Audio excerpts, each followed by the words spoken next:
అందరికీ నమస్కారం. నేను మీ చిలకమర్తి ప్రభాకర్ చక్రవర్తి శర్మ. మహాశివరాత్రి చాలా విశేషమైనటువంటి రోజు. మహాశివరాత్రి మన యొక్క సనాతన ధర్మంలో, హిందూ ధర్మంలో 5 రకాల శివరాత్రులు ఉన్నాయని చెప్పారు. ఏ వ్యక్తి అయినా ప్రతినిత్యము శివారాధన చేస్తూ ఉదయము రాత్రి సమయంలో చేసేటువంటి శివారాధనే నిత్య శివరాత్రిగా చెప్పారు. అలాగే ప్రతి మాసంలో 2 పక్షాలు వస్తాయి, శుక్లపక్షం, కృష్ణపక్షం అని.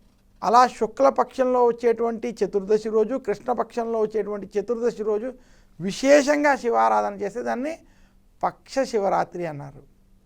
ప్రతి మాసంలో కృష్ణపక్ష చతుర్దశి తిథి రోజు ప్రత్యేకంగా శివారాధన చేసి రాత్రి సమయంలో శివనామస్మరణ వంటివి, ఉపవాస జాగరణ వంటివి ఆచరిస్తే దాన్ని మాస శివరాత్రి అన్నారు.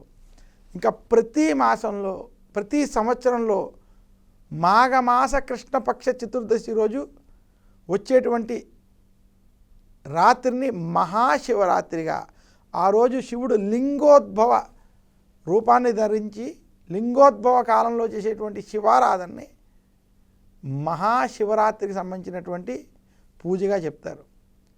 ఇలా మనకి 4 రకాల మహాశివరాత్రులతో పాటు 5వది యోగులు, సాధకులు, ధ్యానం వంటివి ఆచరించేటువంటి వారు చూసేటువంటి ఆ సాధనలో లీనమై చూసేటువంటి పవిత్ర పదార్థం, బ్రహ్మ పదార్థం, శివ పదార్థం ఏదైతే ఉందో దాన్ని యోగ శివరాత్రి అంటారు. ఈ రకంగా 5 శివరాత్రులు ఉన్నాయి. ఈ 5 శివరాత్రుల్లో మహాశివరాత్రి చాలా ప్రత్యేకమైనది. ఎందుకు అంటే ప్రతి మానవుడు నిత్యము శివారాధన చేయాలి.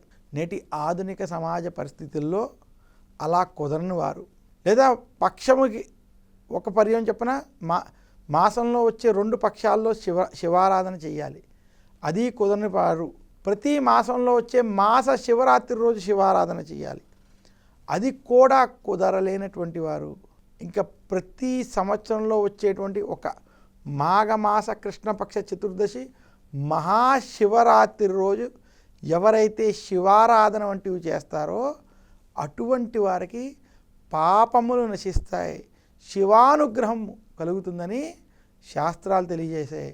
అందుకనే మహాశివరాత్రి చాలా ప్రత్యేకమైనది, విశేషమైనది. ఈ రకంగా మహాశివరాత్రి యొక్క పండుగని ఎవరైతే ఆచరిస్తారో అటువంటి వారికి సకల శుభములు కలుగుతాయని శాస్త్రాలు తెలియజేశాయి. నమస్కారం. మీ చిలకమర్తి ప్రభాకర్ చక్రవర్తి శర్మ.